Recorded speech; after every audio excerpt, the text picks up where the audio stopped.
La unidad de cuidados intensivos del Hospital Ramón y Cajal de Madrid se quedó en silencio cuando un niño de 10 años con la ropa desgarrada apareció de la nada y se acercó a la cama donde Lucía Moreno, hija del millonario Carlos Moreno, yacía en coma desde hacía 3 meses. El chico tenía en los ojos una sabiduría imposible para su edad y miró directamente al alma del hombre más rico de España, diciéndole sin vacilar: «Desconecta las máquinas. Tu hija solo despertará cuando dejes de mantenerla prisionera de tu miedo». Carlos estaba a punto de llamar a seguridad cuando el niño reveló un detalle que lo paralizó. Sabía del último mensaje de voz de Lucía antes del accidente, cuando la niña se quejaba del tubo en la garganta tras una visita al dentista. Un detalle que solo Carlos había escuchado y que nunca había compartido con nadie. El chico se inclinó hacia Lucía, susurrándole algo al oído. Los monitores comenzaron a parpadear descontroladamente, mientras la niña movía los dedos por primera vez en 3 meses. Carlos miró a ese niño misterioso y entendió que su vida estaba a punto de cambiar para siempre. El Hospital Ramón y Cajal de Madrid respiraba el silencio aterciopelado de la tarde cuando Carlos Moreno, 45 años y patrimonio de 2.000 millones de euros, velaba junto a la cama donde su hija Lucía yacía inmóvil desde hacía 3 meses. 8 años, cabello rubio esparcido sobre la almohada, rodeada de máquinas que la mantenían artificialmente con vida después de un terrible accidente de tráfico. Carlos había consultado a los mejores neurólogos del mundo, había hecho construir una suite privada en el hospital, había vendido 3 empresas para financiar tratamientos experimentales. Su esposa Elena había colapsado 6 semanas antes, internada en una clínica psiquiátrica tras una crisis nerviosa. Él había quedado solo con la culpa que lo devoraba desde dentro. Lo que nadie sabía era el secreto que lo atormentaba cada noche. El accidente no había sido casualidad. Carlos conducía esa noche, discutiendo por teléfono sobre una adquisición millonaria, cuando perdió el control del coche. Lo último que había escuchado antes del impacto era la voz de Lucía advirtiéndole que mirara la carretera. Cada respiración artificial de la niña era ahora un reproche silencioso. Cada latido del monitor una acusación que resonaba en su alma. Los médicos habían empezado a hablar de ensañamiento terapéutico, pero Carlos no podía dejarla ir, no después de lo que había hecho. Esa tarde de noviembre, mientras la lluvia golpeaba contra las ventanas, un niño apareció en el umbral de la habitación. 10 años como máximo, ropa desgarrada y sucia, cabello oscuro despeinado y ojos demasiado sabios para su edad. La enfermera no lo había visto entrar. Seguridad no sabía cómo había llegado hasta allí. El chico se acercó a la cama observando a Lucía con una intensidad que incomodó a Carlos. No parecía interesado en las máquinas costosas o la lujosa suite privada. Sus ojos estaban fijos en el rostro de la niña, como si estuviera leyendo algo invisible para los demás. El niño se presentó como Diego y reveló algo que heló la sangre de Carlos. Dijo que hablaba con Lucía cada noche en sueños, que la niña se quejaba del tubo respiratorio y quería abrazar a su padre, pero las máquinas no se lo permitían. Un detalle imposible de conocer. Lucía se había quejado del dolor de garganta en el último mensaje de voz antes del accidente, un particular que solo Carlos había escuchado. Diego habló con una calma sobrenatural, revelando detalles del accidente que nadie podía saber. Sabía de la llamada de trabajo que había distraído a Carlos, de las últimas palabras de Lucía, del sentimiento de culpa que lo estaba consumiendo. Y entonces pronunció las palabras que lo cambiarían todo. Desconecta las máquinas. Tu hija solo despertará cuando dejes de mantenerla prisionera de tu miedo. Carlos llamó a seguridad, pero cuando llegaron los guardias, la habitación estaba vacía. Diego había desaparecido dejando solo una nota en la mesilla. Nos vemos esta noche en los sueños. Las cámaras del hospital mostraban al niño caminando por los pasillos como si conociera cada rincón, pero ninguna grabación lo mostraba entrando o saliendo del edificio. Las investigaciones de Carlos revelaron una historia increíble. Diego vivía en un orfanato en las afueras de Madrid, abandonado de bebé sin parientes conocidos. El director, Padre Miguel, relató capacidades inexplicables. El niño soñaba con personas que nunca había conocido, describía lugares donde nunca había estado y sobre todo hablaba con pacientes en coma. En 3 años se habían documentado 12 casos de niños en coma que habían despertado después de soñar con Diego.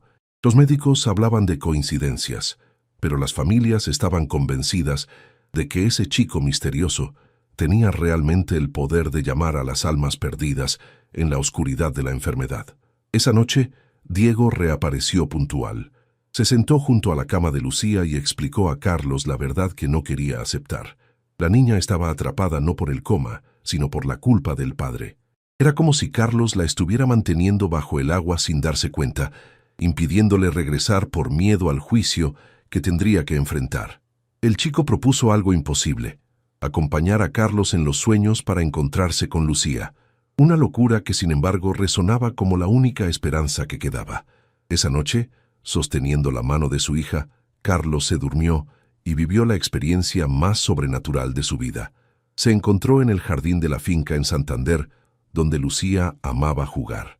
Diego estaba allí sonriente y junto a él estaba Lucía, despierta, sana, hermosa pero inalcanzable. Cuando trató de abrazarla, sus brazos atravesaron el cuerpo de la niña como si fuera niebla. Lucía no mostraba ira o acusación, sino solo amor infinito. Le dijo que sabía todo sobre el accidente, que no estaba enfadada, que quería regresar pero no podía hacerlo hasta que él se perdonara. El sueño se desvaneció con una promesa: cuando despierte, quiero ver tu sonrisa, no las máquinas. El día siguiente fue el más largo de la vida de Carlos. Había despedido al equipo médico para la noche, había escrito cartas de despedida por si todo salía mal. Incluso había llamado a su esposa para decirle que aún la amaba. A las 8:10 se sentó junto a la cama con las manos temblando, listo para el gesto más valiente y aterrador de su vida. Diego llegó silencioso como siempre, tomó la mano libre de Lucía y asintió a Carlos. Era el momento. A las 8 en punto, el millonario comenzó a desconectar las máquinas una por una. Primero el ventilador. El pecho de Lucía se elevó solo, débilmente, pero regularmente. Luego, los monitores cardíacos. El corazón siguió latiendo. Finalmente, las bombas de medicamentos. Lucía yacía en el silencio más absoluto que Carlos había escuchado jamás, sin pitidos, sin zumbidos, sin luces parpadeando. Solo la respiración natural de su hija en la oscuridad de la habitación del hospital. 1 minuto, 2 minutos, 3 minutos. Nada. Carlos comenzó a sudar frío, arrepintiéndose de haber cometido quizás el error más grande de su vida. 4 minutos. Los párpados de Lucía temblaron ligeramente. 5 minutos. Los ojos se abrieron. Lucía miró directamente a su padre, sonrió débilmente y susurró: «Papá, no llores más». Carlos estalló en un llanto liberador, abrazando finalmente a su hija sin la maraña de cables que los había separado durante meses. Cuando se separaron del abrazo, Diego había desaparecido de nuevo, dejando solo un dibujo hecho con crayones de colores. Carlos y Lucía, tomados de la mano bajo un arco iris. Las semanas siguientes fueron un torbellino de emociones y curación milagrosa. Lucía se recuperó con una velocidad que asombró a todos los médicos, sin daño cerebral permanente, sin consecuencias motoras. Era como si el coma hubiera sido solo un sueño profundo del que finalmente había podido despertar. Carlos licenció la mitad de sus compromisos laborales para estar con su hija.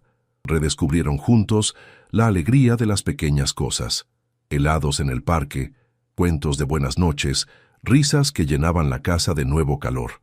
Elena regresó de la clínica más fuerte que antes, y la familia se reunió por primera vez después del accidente. Pero Carlos no podía olvidar a Diego. El niño que había salvado a su hija había desaparecido en la nada. El orfanato informó que una noche no había regresado a dormir, y desde entonces no lo habían vuelto a ver. Las búsquedas de la policía no dieron resultados. Era como si hubiera sido solo un sueño, si no fuera por el dibujo que conservaban celosamente. Lucía contaba que aún soñaba con Diego a veces, pero solo sueños felices. El niño le decía que estaba bien, que continuaba ayudando a otros niños enfermos, que estaba feliz de verla jugar de nuevo. Esto bastaba para que Carlos creyera que, dondequiera que estuviera, Diego estaba llevando esperanza a otras familias desesperadas. Un mes después del despertar, Carlos tomó la decisión que cambió definitivamente su vida. Vendió gran parte de su imperio financiero y fundó la Fundación Diego, dedicada a niños en coma y sus familias. No solo atención médica, sino apoyo psicológico para padres que enfrentaban culpa, miedo y desesperación como él había hecho. Lucía se convirtió en la pequeña embajadora de la fundación, visitando a otros niños en hospitales y llevando esperanza con su simple presencia. Había desarrollado una sensibilidad especial hacia los compañeros enfermos, como si la experiencia del coma la hubiera hecho más empática hacia quienes sufrían. 2 años después del despertar de Lucía, la Fundación Diego había ayudado a más de 300 familias en toda Europa. Carlos había descubierto el verdadero propósito de su riqueza, transformarla en esperanza para quienes más la necesitaban. Lucía, ahora de 10 años, frecuentaba regularmente las unidades pediátricas no como paciente, sino como portadora de alegría. Una noche de noviembre, exactamente 2 años después de la última aparición de Diego, llegó una llamada que trajo todo a la memoria. Un niño de 8 años había sido atropellado en Sevilla. Coma profundo, pocas esperanzas. Pero lo que conmocionó a Carlos fue que el pequeño, en los delirios de la fiebre, continuaba repitiendo un nombre: Diego. Decía haber soñado con un chico que le había prometido ayuda. Carlos y Lucía partieron hacia Sevilla inmediatamente. Cuando entraron en la habitación del hospital, vieron una escena dolorosamente familiar. Un padre desesperado sentado junto a la cama de un niño conectado a las máquinas, una madre que lloraba en silencio. Los padres de Alejandro, Manuel y Carmen veían su vida romperse día tras día. Lucía se acercó a la cama de Alejandro con la misma naturalidad que Diego había mostrado con ella 2 años antes. Tomó la mano del niño y comenzó a contar su historia, explicando dulcemente cómo ella también había estado en esa oscuridad, pero había salido. ¿Te está gustando esta historia? Deja un like y suscríbete al canal. Ahora, continuamos con el vídeo. Los padres escuchaban incrédulos a esta niña, que parecía saber exactamente qué decir. Durante la semana, Lucía pasó horas junto a Alejandro, mientras Carlos trabajaba con los padres compartiendo su experiencia de padre culpable. Manuel, un constructor que se culpaba por no haber acompañado a su hijo al colegio ese día, encontró en Carlos a alguien que entendía el peso de la responsabilidad paterna. La 7ª noche, Lucía soñó con Diego. El chico le apareció sonriente, más grande de como lo recordaba, y le dijo simplemente: «Ahora es tu turno. Tú sabes qué hacer». A la mañana siguiente, Lucía pidió a los padres de Alejandro que tuvieran fe y desconectaran las máquinas durante 5 minutos, exactamente como había hecho Diego con ella. A las 8 de la noche, Manuel desconectó las máquinas con las manos temblorosas. Alejandro respiró solo. Después de 4 minutos interminables, abrió los ojos y miró directamente a Lucía, susurrando: «Tú eres la niña rubia. Diego me había dicho que vendrías». Esa noche, mientras las 2 familias celebraban el milagro, Lucía recibió el último sueño de Diego. El chico misterioso le apareció una última vez, ya no niño sino adolescente luminoso, para despedirse definitivamente. Le dijo que su tarea había terminado, que ahora le tocaba a ella continuar, que había aprendido la lección más importante. El amor verdadero no retiene sino que libera. Cuando Lucía despertó, encontró en la mesilla un último regalo, una pequeña piedra pulida con la inscripción «Amor libera». La apretó contra su corazón, comprendiendo que su verdadera misión apenas comenzaba. En los años siguientes, Lucía y Carlos transformaron su experiencia en una red global de esperanza. La niña que había sido salvada por el amor se convirtió en la salvadora de cientos de otros niños, continuando el trabajo misterioso de Diego con la concreción de la experiencia humana. La Fundación Diego se expandió rápidamente más allá de toda expectativa. De una sola sede en Madrid, nacieron centros especializados en 20 países: Italia, Francia, Alemania, pero también México, Argentina, Estados Unidos. Cada estructura siguió el protocolo revolucionario desarrollado por Carlos y Lucía: unir ciencia médica avanzada y apoyo emocional profundo, tratando no solo al paciente, sino a toda la familia. Lucía había desarrollado una capacidad extraordinaria para reconocer a las familias que estaban perdiendo la esperanza. Entraba en las habitaciones de hospital y veía inmediatamente en los padres las mismas señales que había observado en su padre. Esa culpa devastadora, ese miedo paralizante de dejar ir, esa sensación de impotencia que transformaba el amor en prisión. En el centro de Barcelona ayudó a María, una niña de 6 años en coma tras un ahogamiento. Los padres, Josep y Montse, estaban consumidos por el sentimiento de culpa por no haber logrado salvarla a tiempo. Lucía pasó días con ellos, contando cómo su padre también se había sentido responsable, cómo había aprendido que el amor verdadero a veces significa hacer lo más aterrador, tener fe. Cuando Josep desconectó las máquinas siguiendo el protocolo Lucía Diego, María despertó después de 7 minutos de espera desgarradora. La niña susurró que había soñado con un chico que le había enseñado a nadar en un lago de luz, preparándola para regresar con sus padres. En la mesilla apareció la habitual piedra con la inscripción «Amor libera». En Valencia, el caso de Pablo, 10 años, tocó particularmente a Lucía.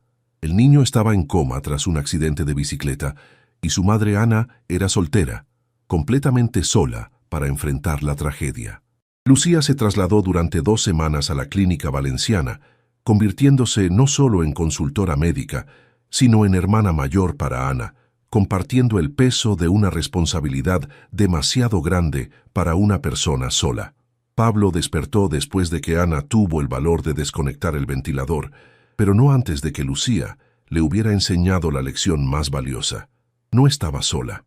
La Fundación Diego había creado una red de familias adoptivas, padres que habían vivido la misma experiencia y se ofrecían para apoyar a quienes atravesaban el túnel del coma. En Bilbao, el Centro Vasco enfrentó el caso más difícil. Iker, 12 años, hijo de una familia de pescadores con pocos recursos. Los padres, Mikel y Maite, no podían permitirse cuidados privados y el sistema público había dado pocas esperanzas. Lucía convenció a Carlos para trasladar a Iker a la mejor clínica de Bilbao, cubriendo todos los gastos. Lo que ocurrió durante el despertar de Iker conmocionó incluso a Lucía. Cuando el chico abrió los ojos, habló en un catalán perfecto, a pesar de nunca haber estudiado el idioma. Dijo haber soñado con Diego que le enseñaba palabras catalanas, preparándolo para agradecer a la hermana catalana que vendría a salvarlo. Iker se convirtió en el primer niño en reportar haber visto a Diego adulto en los sueños, confirmando lo que Lucía siempre había sospechado. El misterioso chico continuaba creciendo y evolucionando en el más allá. Carlos, ahora de 50 años pero rejuvenecido por la misión que había encontrado, había transformado el concepto mismo de filantropía. La Fundación Diego no se limitaba a donar dinero, sino que creaba ecosistemas de curación. Cada centro incluía alojamientos para las familias, chefs que cocinaran comidas familiares, espacios para los hermanos que a menudo eran olvidados durante las crisis médicas. El centro de Madrid se había convertido en un lugar de peregrinación silenciosa. Familias de todo el mundo pedían ser trasladadas allí, esperando encontrar a Lucía y recibir el toque mágico que había salvado a tantos niños. Pero Lucía era clara. El milagro no era ella, era el amor de los padres cuando encontraban el valor de confiar. La investigación científica financiada por la Fundación trajo resultados extraordinarios. La Universidad Complutense publicó un estudio revolucionario que demostró cómo los pacientes en coma reaccionaban positivamente a lo que se llamó Protocolo Lucía, períodos controlados de desconexión de las máquinas, acompañados de intenso apoyo emocional para los padres. Lucía estudió medicina en la Universidad Autónoma de Madrid, especializándose en neurología pediátrica, bajo la guía del profesor Jiménez, que había sido testigo de su despertar años antes. Su tesis de grado, El papel del amor incondicional en el despertar de pacientes pediátricos en coma, ganó el Premio Internacional para la Innovación Médica. Pero el momento más emocionante llegó cuando Lucía cumplió 18 años. Carlos organizó una fiesta especial. Reunió a todas las familias que la Fundación había ayudado en los años. Más de 200 niños que habían despertado del coma, con sus padres, se encontraron en la finca de Santander para celebrar no solo el cumpleaños de Lucía, sino el cumpleaños de la esperanza que les había devuelto. Durante la fiesta ocurrió algo mágico. Los niños comenzaron espontáneamente a contar sus sueños con Diego. Cada historia era diferente, pero contenía elementos comunes. Un chico que los guiaba a través de lugares hermosos, que les enseñaba a no tener miedo, que hablaba de una niña rubia que los ayudaría a regresar con sus familias. María de Barcelona dijo haber nadado con Diego en un lago de estrellas. Pablo de Valencia contó haber corrido con él en un prado infinito. Iker de Bilbao describió un viaje en un barco hecho de luz. Todos confirmaron que Diego parecía crecer en los sueños, volviéndose más sabio y luminoso en cada encuentro. Lucía escuchaba estos testimonios con lágrimas de gratitud. Entendió que Diego nunca había desaparecido realmente. Se había convertido en algo más grande. El espíritu de la esperanza que vivía en cada gesto de amor, en cada familia que encontraba el valor de dejar ir para luego abrazar de nuevo. Esa noche, después de que todos los invitados se fueron, Lucía se sentó en la orilla de la playa de Santander con la piedra Amor Libera en las manos. Carlos la alcanzó y juntos miraron el mar que reflejaba las estrellas. ¿Crees que Diego realmente existió?, preguntó Lucía. Carlos sonrió, la misma sonrisa que había iluminado el rostro de su hija el día del despertar. Creo que Diego es la mejor parte de todos nosotros, la que sabe amar sin condiciones, que cree en los milagros, que no tiene miedo de hacer lo correcto aunque parezca imposible. Lucía asintió, comprendiendo finalmente la verdad más profunda. Diego no era solo el niño misterioso aparecido en el hospital, era la encarnación del amor puro que existía en cada corazón humano, ese mismo amor que había empujado a Carlos a arriesgar todo por su hija, que había movido a cientos de padres a confiar en lo imposible. La Fundación Diego continuó creciendo, pero Lucía sabía que el verdadero milagro no eran los centros médicos o los protocolos revolucionarios. El milagro era que cada familia que ayudaban se convertía a su vez en portadora de esperanza para otros. Era una cadena infinita de amor que se multiplicaba, exactamente como Diego había predicho en ese primer sueño. En los años sucesivos, Lucía se convirtió en una de las neurólogos pediatras más respetadas del mundo, pero siguió creyendo que la medicina más poderosa era el amor aplicado con sabiduría. Cada vez que entraba en una habitación de hospital, llevaba consigo no solo competencia científica, sino la certeza inquebrantable de que ningún niño estaba realmente perdido. Y en cada centro de la Fundación Diego, en cada habitación donde un niño abría los ojos después de semanas de oscuridad, aparecían siempre esas pequeñas piedras con la inscripción Amor Libera. Los médicos dejaron de buscar explicaciones racionales. Sabían que algunos misterios eran demasiado hermosos para ser resueltos, demasiado sagrados para ser analizados. La historia de Carlos, Lucía y Diego se convirtió en leyenda, no por su aspecto sobrenatural, sino por la verdad universal que contenía. El amor más grande es el que sabe cuándo dejar ir.